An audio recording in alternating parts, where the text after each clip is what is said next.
Hello and welcome to another Wilderness Tamed video, and in this one we're throwing some plants into a puddle,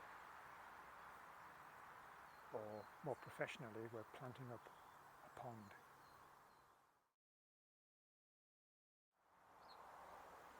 So we're here at a pond that was dug out in November, and as you can see, with a bit of rain it started to fill.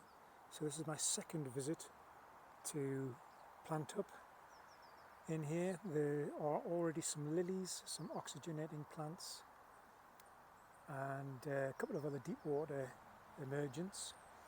So today I'm putting in some more surface cover stuff. So we've got some brookline in here, there's an Aponogeton. What else have we got? We've got some lesser spearwort down in there somewhere. There we go. And a couple of things to put into the turf as well. So the upturned turf, which we've used to disguise the liner and just bond the shoreline a bit to stop the soil all slipping in, is starting to reverse. You can see the grass is growing back up through itself now. So the roots will reverse and go down, and the grass will start to come up. But it just means that any plug plants that we put in here, which I've got a few of today, get an extra sort of head start before the grass can take over. Not that it's a problem if it does. So I shall start planting. I'm going to put this fella in first, over here I think. And it's just a case of, I shall plodge in a bit to give it a bit of depth. Sticking the roots into the soil.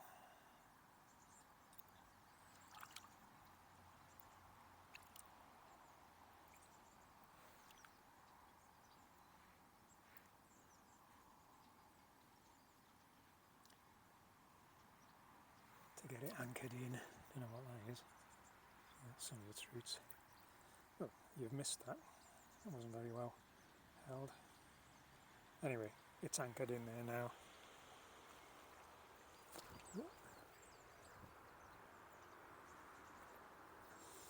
With the brookline, I'm going to get all of that out.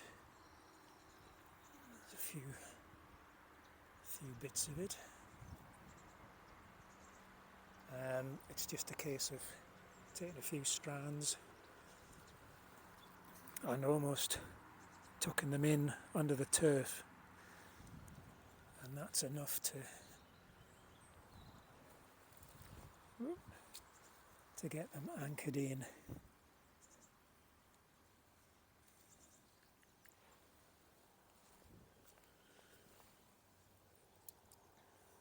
Scattering it about there. And you just sort of spread it around the shoreline. And it will grow in all directions, so it will grow out across the water, and it'll also spread through the turf as well. Let's get some more, separate a few more bits of that out. I'll carry the clump around actually instead of coming back and forwards.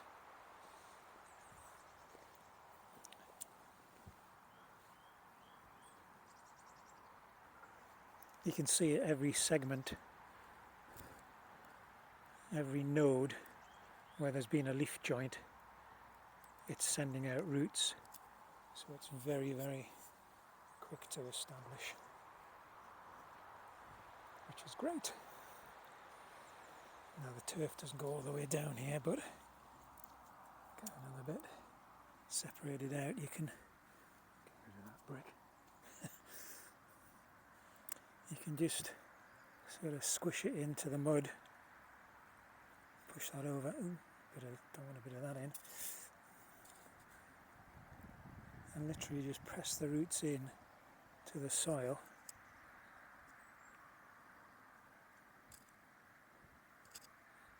Dump a bit of that on. Anything really. is enough to get it set in. Okay, and we can even put some not in the water, a bit higher up, and it'll still establish. Get that bit there and just anchor it in under that bit of turf. And get a nice bit in this corner. I'm just going to stick that in under that bit of turf there, and as you can see, that'll head into the water. That bit will trail out across the surface of the water, and these bits will spread in all directions. And do the same really with the spearwort. Pull a few strands of that out. And it's the same process here. That footprint I've just made looks a good place to establish some spearwort. Again, just crease it in between the turf there. I'll keep this more bunched together.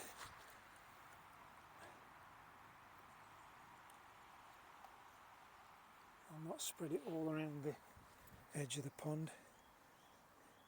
There's another bit of brookline. I'll just chuck that in there. Just so it creates a more concentrated display, if you like. It's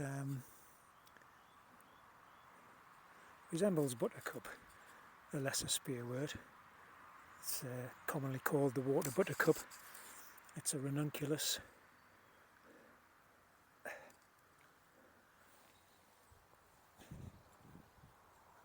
And then we've got, there's a broad-leaved pondweed stump there, so I'm going to put that in round the back end in one of the deeper areas.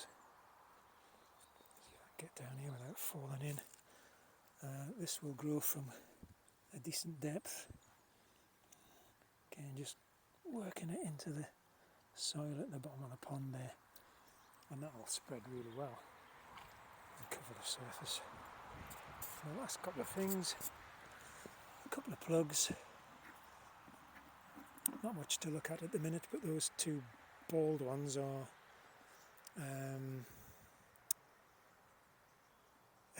Angelica, and the two with the feathery leaves are dropwort, which is a similar thing to meadowsweet. And again, literally just either prod your finger through the turf, pop that in, pack it in, or use an existing gap in the turf, like that one there, prog that in. Angelica is a slightly taller growing.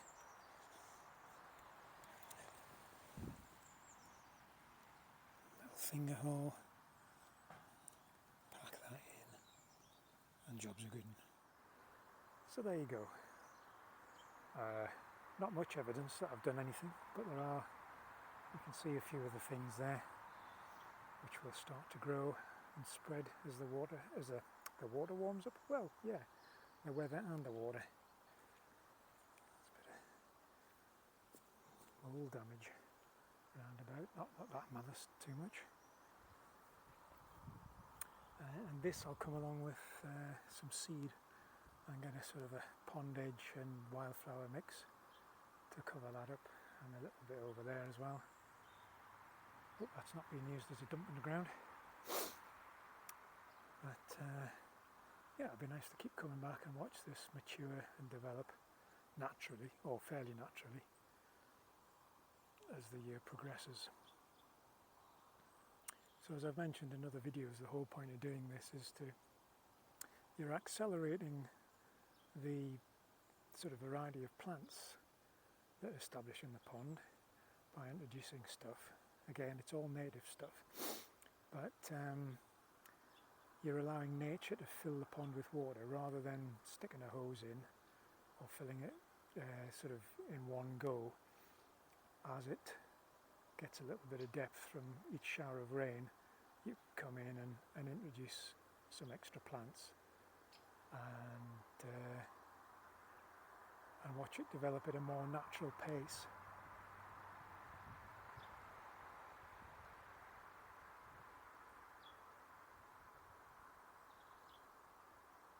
This is late January, it's very cold and the fingers are now losing all feeling. So I might get back in the van and have a bit drive around with the heaters on. Hope you've enjoyed that. See you in the next one.